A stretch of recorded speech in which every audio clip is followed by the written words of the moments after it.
The President's Pan Camp will be running for the next 6 days, but the lessons those taking part in it can learn have the potential to last a lot longer than that. This year, the camp is taking place under the theme 3 years, 1 rhythm, a future in motion. It was conceptualized by President Christine Kangaloo, who has long hailed the panyard model as a means of rescuing young people and keeping them away from crime, which she believes many people still do not grasp.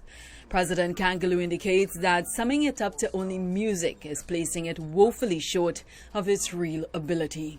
At its fullest, it serves at once as an educational plant, an industrial zone, a microeconomy, and a civic anchor. Having proclaimed 3 states of emergency thus far based on threats of violent crime, President Kangaloo has this to say. That fact should give us all pause. Emergency measures may create necessary space for the state to confront immediate danger, but they cannot by themselves give a child a mentor, turn talent into skill, restore trust between neighbors, build a livelihood, or teach people how to resolve conflict without violence. And as the focus lands here for the 26 participants of this year's cohort, President Kangaloo says it isn't strategic to pay attention to the panyards seasonally. I therefore call on the government and the wider public sector, the private sector, educational institutions, faith communities, civil society, and the steelpan movement itself to form a serious national compact around the panyard model. The public sector should recognize viable panyards as essential year-round community infrastructure. The private sector should move beyond short-term or seasonal sponsorship and make sustained investments in youth formation, technical training, and enterprise.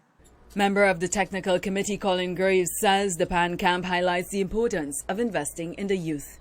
And one of our greatest joys has been seeing many of our former campers continue their journey by joining steel bands across Trinidad and Tobago. And I think the unofficial stats is about 80% of the campers so far have continued playing pan after being introduced to it their first time right here at the President's Pan Camp. Year 1 participant and member of the First Citizens Supernova, Antonia Paul, refers to herself as a living testimony as to the efficacy of the Pan Camp. The experience led her to the Junior Panorama after what was initially a 2-year break. Then experienced my first ever large band experience this year, 2026. For the past 2 years, I have 2 junior panoramas and 1 large band experience under my belt and many more to look forward to in the future.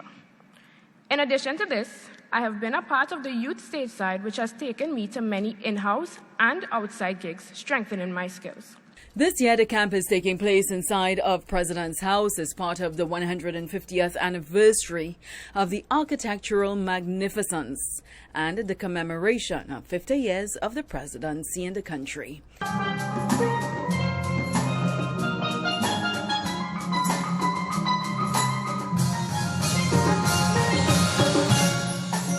Alicia Boucher, TV6 News.